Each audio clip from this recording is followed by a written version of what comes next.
conferences. She had more views than like Alcaraz, Sinner, Novak. Philippine tennis. I'm the only Filipina in the draw this year. I'm the only Filipina that's ever been in the draw. The deeper you examine the rise of Alex Eala, the more you begin to realize that her story is not simply about forehands, rankings, or tournament results. It is about collision. Collision between talent and structure, between global ambition and national limitation, between a modern sport that markets itself as international and a reality that still quietly favors athletes born in the right countries. And perhaps most importantly, it is about what happens when a player becomes too big for the traditional narrative the sport originally assigned to her. Because that is exactly what is happening now. For years, tennis media treated Alexandra Eala as a charming developmental story. A promising junior from the Philippines. A talented left-handed player from the Rafa Nadal Academy system. An inspiring representative for Southeast Asia. But somewhere between defeating Iga Swiatek, exploding across social media, packing crowds in Dubai, and becoming one of the most discussed young names in women's tennis, the framing began to break apart. Because suddenly this was no longer a regional success story. This was becoming a global phenomenon. And global phenomena expose systems. That is the part of the conversation many people still do not fully understand. Professional tennis loves to present itself as meritocratic. Win matches, earn points, rise through the rankings. On the surface, it appears beautifully simple. But underneath that structure exists an invisible architecture of privilege that dramatically shapes which athletes can sustain success long enough to actually reach the top. Fans see the glamorous layer. The center courts, luxury sponsors, private jets, packed stadiums, and trophies held under bright lights. What they rarely see are the invisible logistical battles taking place behind the scenes every single week. The reality is that professional tennis may be one of the most geographically punishing sports on earth. An NBA player plays primarily in one country. A Premier League footballer competes within one league structure. Even Formula One teams travel with massive institutional support systems.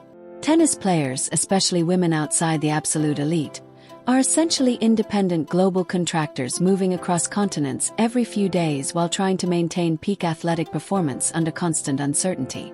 One week they are in California, the next in Doha, then Madrid, then Rome, then Paris, then London, then New York, then Tokyo, then Beijing. Every transition means new time zones, new surfaces, new climates, new media obligations, new recovery schedules, and for some players, entirely new immigration processes. That last part matters far more than people realize. Because mobility is competitive infrastructure. And Alex Eala does not possess the same level of mobility that many of her rivals inherited automatically at birth. That is not political commentary. That is logistical reality. A player holding a French, German, British, American, Canadian, Australian, or Japanese passport moves through the international sports system with extraordinary ease compared to athletes from many developing nations. That advantage rarely becomes headline news because it feels normal to the people benefiting from it. But in global professional sports, ease of movement is not a luxury. It is a weapon. And tennis magnifies that advantage more brutally than almost any other sport. Imagine two players ranked near each other entering the same portion of the season. One can accept late wildcard entries, schedule sponsor appearances with flexibility, move rapidly between training blocks, and adjust plans overnight when withdrawals occur. The other must constantly calculate visa timelines, approval windows, document requirements, embassy processing schedules, and uncertainty surrounding entry permissions.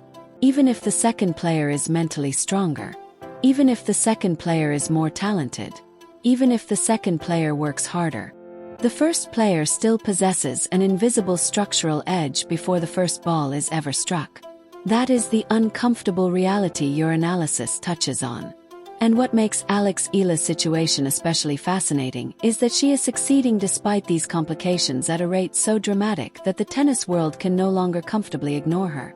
Because the numbers surrounding her popularity are genuinely abnormal for a player still outside the absolute top tier of the rankings. Her online engagement consistently outperforms players ranked around her. Clips featuring her practice sessions, interviews, emotional moments, and match highlights spread rapidly across platforms because her appeal extends far beyond traditional tennis audiences. Filipino communities across the world have essentially adopted her as a shared symbol of representation. That matters enormously in modern sports culture. The Filipino diaspora is one of the largest and most globally dispersed populations on Earth. Millions of Filipinos work abroad in healthcare, shipping, engineering, hospitality, caregiving, technology, and countless other industries. Many live thousands of miles from home for years at a time. Historically, when Filipino athletes break through internationally, the emotional response becomes amplified because those victories feel collective rather than individual. That is why Alex Eala crowds often sound different. It is not merely fan support. It feels closer to national recognition. When she plays in Dubai, Doha, Melbourne, Madrid, or Paris, many Filipinos in those regions are not simply watching tennis. They are witnessing visibility. They are seeing someone from their background occupy elite global sporting spaces traditionally dominated by wealthier nations. That emotional investment creates atmospheres unusual for regular WTA events. And that emotional power changes how athletes are perceived commercially. This is where the conversation becomes even more complicated. Because in modern sports, visibility and monetization do not always scale equally. Alex Eala generates enormous audience engagement relative to her ranking position. Yet commercially, she still exists in a strange middle ground. She has major support from Philippine brands and respected international sports companies, but not yet the full luxury brand saturation often attached to globally marketed tennis superstars. Part of that is simply ranking related. Part of it is market timing. Part of it is geography. But geography matters more than sports executives usually admit publicly. Corporate ecosystems are concentrated around Europe, North America, and East Asia. Players embedded naturally inside those ecosystems often receive opportunities more fluidly. A European player can move quickly between Paris, Milan, Zurich, London, and Madrid for appearances, media obligations, or sponsor activations. Logistics remain relatively simple. For athletes carrying lower mobility passports, every additional border crossing potentially introduces friction. And friction reduces spontaneity. Modern branding thrives on spontaneity. Quick campaigns, rapid scheduling, immediate availability, fast movement, flexible media appearances. Global sports marketing increasingly rewards athletes who can operate seamlessly across multiple commercial hubs with minimal restrictions. That does not mean Alex Eala cannot become one of the most marketable athletes in tennis. In fact, many signs suggest she already possesses superstar-level audience potential. But it does mean the pathway becomes more complicated than for players born inside the traditional sports power centers. And perhaps the most emotionally charged comparison remains Yuka Seiso. Because Seiso's story shattered a comforting illusion many fans wanted to believe. People wanted to believe elite athletes choose national representation purely through emotion, loyalty, or identity. Then suddenly a global champion openly acknowledged that practical mobility considerations mattered profoundly to career sustainability. That revelation forced uncomfortable questions into public view. What happens when patriotism collides with professional survival? What happens when representing your country requires accepting disadvantages competitors never face? What happens when global sports structures unintentionally pressure athletes toward more powerful passports? These are difficult conversations because they sit at the intersection of sports, economics, identity, and geopolitics. Most media outlets avoid exploring them deeply because the subject becomes messy very quickly. It is easier to celebrate inspirational victories than examine the systems surrounding them. But Alex Eala's career increasingly forces those discussions into the open, especially because she represents something larger than individual achievement now. At only 20 years old, she has already altered perception across Southeast Asian tennis. Young players in the Philippines, Indonesia, Malaysia, Thailand, and beyond now possess visible proof that elite tennis is not reserved exclusively for Europe and North America. Representation matters psychologically in sports development. Once a region produces one genuine breakthrough star, the impossible suddenly becomes imaginable for thousands of younger athletes.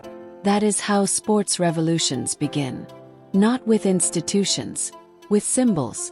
And Alex Eala has become one. What makes her rise even more compelling is that it has not followed the clean narrative people expected. Usually, emerging stars from underrepresented countries receive temporary, feel-good story treatment before fading under the brutal consistency demands of professional tennis. But Eala keeps surviving deeper into elite competition. She keeps producing wins against major opponents. She keeps attracting larger crowds. She keeps generating conversation. At some point, the sport must stop framing her as a surprise. Because surprises fade. Foundational stars remain. And perhaps the most significant part of this entire discussion is what it reveals about the future of women's tennis itself. The WTA is becoming increasingly globalized. Power is decentralizing. New audiences are emerging outside traditional Western strongholds. Digital engagement matters more than ever. Cultural identity increasingly shapes fandom.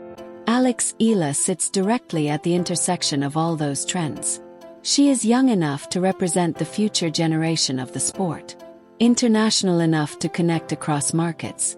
Authentic enough to inspire emotional loyalty. Talented enough to compete with the elite. And symbolically important enough to transcend tennis itself. That combination is extraordinarily rare. Which is why the passport conversation ultimately matters beyond one player. Because it forces sports fans to confront a deeper truth. Talent alone has never been the only thing determining who succeeds globally. Infrastructure matters. Mobility matters. Geography matters. Citizenship matters. Economics matter. Some athletes begin their careers sprinting downhill. Others climb carrying extra weight before the race even starts. And yet, despite all of that, Alex Eala continues climbing anyway. That is why people cannot stop watching her. Not simply because she wins. Not simply because she is talented. Not simply because she represents the Philippines. But because every step forward in her career feels like proof that certain invisible barriers can still be challenged, even inside systems that were never designed equally to begin with.